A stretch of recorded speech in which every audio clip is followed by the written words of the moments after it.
Radhe Radhe everyone, आप सभी को गणेश चतुर्थी की बहुत बहुत बधाइयाँ। आज की वीडियो में हम जानेंगे कि गणेश चतुर्थी के दिन हम घर पर गणेश जी की स्थापना और पूजा सरल विधि से कैसे करते हैं। तो देखिए, सबसे पहले तो जिस जगह पर भी आपको स्थापना करनी है उस जगह को अच्छे से साफ करके एक चौकी लगा लेंगे। जैसा भी आप सजाना चाहें चौकी को सजा सकते हैं। अब गणेश जी को यहाँ पर स्थापित करने के लिए सबसे पहले हम क्या करेंगे, लाल रंग का आसन हमें बिछाना है। उस पर हम चावल का आसन देकर गणेश जी की जो नई प्रतिमा आप लेके आए हैं, जो नया स्वरूप आप लेके आए हैं, उनको बहुत ही प्रेम पूर्वक हम यहाँ पर विराजमान कर देंगे। और इसके साथ ही हमारे घर पर जो घर के मंदिर में गणेश जी हैं उनकी भी स्थापना करनी होती है, और साथ में हम रिद्धि सिद्धि माता की भी स्थापना करते हैं। तो इनके लिए भी हम चावल का आसन दे देंगे। सबसे पहले घर में जो हमारे गणेश जी हैं उनको विराजमान करेंगे। साथ में सुपारी से हम रिद्धि माता और सिद्धि माता की स्थापना कर लेंगे। तो यहाँ पर रिद्धि सिद्धि माता और गणेश जी की स्थापना हमने कर ली है। अब इसके बाद हमें कलश की स्थापना करनी है। तो देखिए, थोड़े से चावल की ढेरी लगाकर, यानी थोड़े से चावल डाल के उसके ऊपर हम एक कलश रखेंगे। कलश को कंठ तक जल से भर लेना है। अब इसमें हल्दी की गांठ डाल देंगे। हल्दी सूखी ना हो तो आप हल्दी पाउडर ले सकते हैं।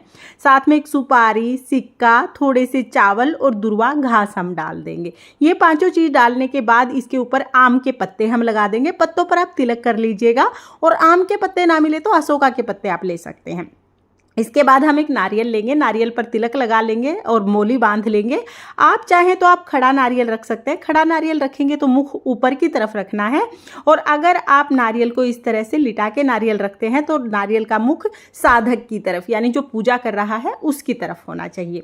अभी हम खड़ा नारियल रखेंगे, तो खड़ा नारियल जब भी आप रखें नारियल का मुख ऊपर की तरफ होना चाहिए। तो इस तरह से हम कलश की स्थापना कर लेंगे। अब हमने चौकी लगा ली है, स्थापना हमें कर ली है।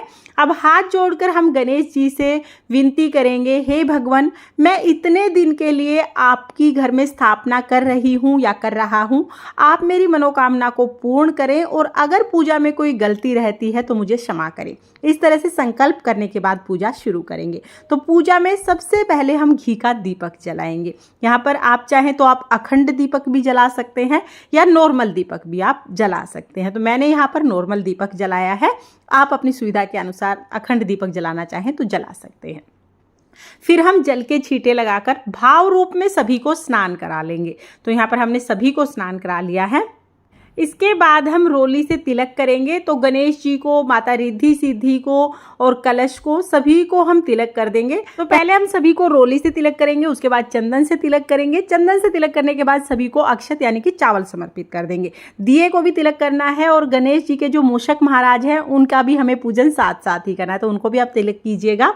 इसके बाद हम वस्त्र के रूप में जनेऊ समर्पित कर देंगे। देखिए, पीला जनेऊ मिल जाता है तो बहुत अच्छी बात है, लेकिन अगर पीला जनेऊ नहीं मिलता है तो जो सफेद जनेऊ है उसी पर थोड़ा सा चंदन लगा देंगे तो ये पीला हो जाएगा। तो अभी हम दोनों जो हमारे गणेश जी हैं उनको हम जनेऊ समर्पित कर देंगे। वस्त्र के रूप में हम कलावा समर्पित कर देंगे। अगर आपके पास जनेऊ नहीं है तो कोई बात नहीं, आप कलावा जो है इसको 7 बार लपेट के गोल गोल जनेऊ बना सकते हैं और वो समर्पित कर सकते हैं। फिर हम फूल समर्पित कर देंगे। अगर गणेश जी के लिए आपको लाल रंग के फूल मिल जाएं तो अति उत्तम, क्योंकि लाल रंग गणेश जी को बहुत प्रिय है। लेकिन अगर लाल रंग के फूल ना मिले तो जो भी फूल मिल जाए आप वो फूल समर्पित कर सकते हैं।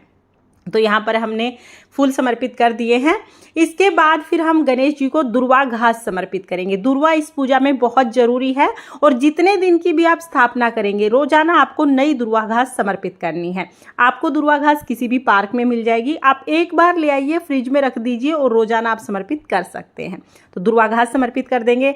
इसके बाद अगर आपको पान मिल जाता है तो आप मीठा पान चढ़ा दीजिए। मीठा पान नहीं मिलता है तो पान के पत्ते के ऊपर लौंग, इलायची, सुपारी और पताशा ये रख के आप चढ़ा सकते हैं। अगर आपको पान का पत्ता भी नहीं मिलता है तो आप सिर्फ लौंग और इलायची भी चढ़ा सकते हैं। तो यहाँ पर हमने पान चढ़ा दिया है। इसके बाद भोग के लिए हमें नारियल और गुड़ का भोग जरूर चढ़ाना है। देखिए, नारियल गुड़ का भोग स्थापना के दिन ही चढ़ाया जाता है, और इसके बाद जितने दिन की भी स्थापना आप करेंगे ये गणेश जी के पास ही रहेगा। नारियल और गुड़ का भोग जो हमने चढ़ाया है इसको उठाना नहीं है, ये जितने दिन की स्थापना है यहीं पर रहेगा। इसके साथ ही आप मिठाइयों का भोग लगाएं। मोदक का भोग लगा सकते हैं, लड्डू, बर्फी, पेड़े, किसी भी मिठाई का भोग आप लगा सकते हैं। तो यहाँ पर हम मिठाइयों का भोग लगा देंगे। साथ में ही हम ऋतु फल का भोग लगाएंगे तो देखिए केला जरूरी होता है, क्योंकि केला गणेश जी को अति प्रिय है। तो केला मिल जाए बहुत अच्छी बात है, केले का भोग जरूर लगाइएगा। उसके अलावा जो भी ऋतु फल आपको मिल जाते हैं आप उन सब का भोग लगा सकते हैं। साथ में हम जल जरूर समर्पित करेंगे, तो 1 लोटा जल समर्पित कर देंगे। फिर हाथ जोड़कर गणेश जी महाराज से भोग ग्रहण करने के लिए निवेदन करेंगे। उसके बाद फिर हम दक्षिणा समर्पित कर देंगे। दक्षिणा हमें एक दिन ही समर्पित करनी है, चाहे आप पहले दिन समर्पित कर दें, चाहे आप आखिरी दिन समर्पित कर दें। यानी या तो आप स्थापना के दिन समर्पित कर दें, या तो फिर आप जिस दिन विसर्जन करेंगे उस दिन भी दक्षिणा समर्पित कर सकते हैं। दक्षिणा एक बार ही समर्पित करनी है। इसके बाद देखिए, अगर आपने गणेश चतुर्थी का व्रत किया है तो फिर आप व्रत कथा सुन लीजिएगा। अगर व्रत नहीं किया है तो कथा वाले पार्ट को आप स्किप कर सकते हैं। और अगर आपने व्रत किया है तो हाथ में फूल या तो चावल लेकर हम गणेश चतुर्थी की व्रत कथा सुनेंगे। व्रत कथा का वीडियो आपको चैनल पर मिल जाएगा, लिंक मैं आपको डिस्क्रिप्शन में दे दूंगी, आप वहां से देख लेना। कथा सुनने के बाद जो फूल है वो हम भगवान के चरणों में समर्पित कर देंगे। इस तरह से कथा पूर्ण हो जाएगी। फिर हमें आरती करनी है। धूप दीप दिखाकर बहुत ही प्रेम पूर्वक हम आरती करेंगे। तो देखिए, आप चाहें तो आप कपूर जला के भी आरती कर सकते हैं, या आप चाहें तो जो दिया आपने जलाया है उससे भी आप आरती कर सकते हैं। अगर आपने अखंड दीपक जलाया है तो अखंड दीपक को नहीं छेड़ना है, आप अलग से दीपक जला लीजिएगा। और अगर नॉर्मल दीपक जलाया है, जैसे मैंने यहाँ पर नॉर्मल दीपक जलाया है, तो आप उसी दीपक से आरती कर सकते हैं। बहुत ही प्रेम पूर्वक आरती करने के बाद हाथ जोड़कर गणेश जी से पूजा में रही कमियों के लिए क्षमा याचना करेंगे और अपनी मनोकामनाओं को पूर्ण करने के लिए भगवान से प्रार्थना करेंगे। इस तरह से स्थापना पूजा हो जाएगी। तो पहले दिन सुबह हमें इस तरह पूजा करनी है। पूजा करने के बाद जल का लोटा सूर्य देवता को अर्घ दे देंगे। और पूजा के बाद हम जो भी हमने भोग प्रसाद चढ़ाया है ये यहाँ से उठा के सभी को हम प्रसाद स्वरूप बांट देंगे। इस भोग प्रसाद को सारा दिन नहीं रखे रहने देना है, बस सिर्फ जो नारियल और गुड़ है ये रखा रहेगा। बाकी जो भी भोग प्रसाद है वो आप सभी भक्तजनों में बांट देंगे। इस तरह से हमारी सुबह की स्थापना पूजा पूर्ण हो जाएगी। फ्रेंड्स, स्थापना सिर्फ पहले दिन ही करनी है, उसके बाद रोजाना आपको पूजा करनी है। और शाम के समय भी हमें चौकी पर दीपक जलाकर गणेश जी की आरती करनी है और भोग समर्पित करना है। तो इस तरह से आप जितने दिन की भी स्थापना कर रहे हैं उतने दिन तक बहुत सरल विधि से गणेश जी का पूजन कर सकते हैं। अगले दिन आपको पूजा कैसे करनी है, पूरे 10 दिन तक पूजा कैसे की जाती है और विसर्जन कैसे किया जाता है, इसका भी डिटेल वीडियो चैनल पर आ चुका है। लिंक मैं आपको डिस्क्रिप्शन में दे दूंगी, आप वहां से देख लेना।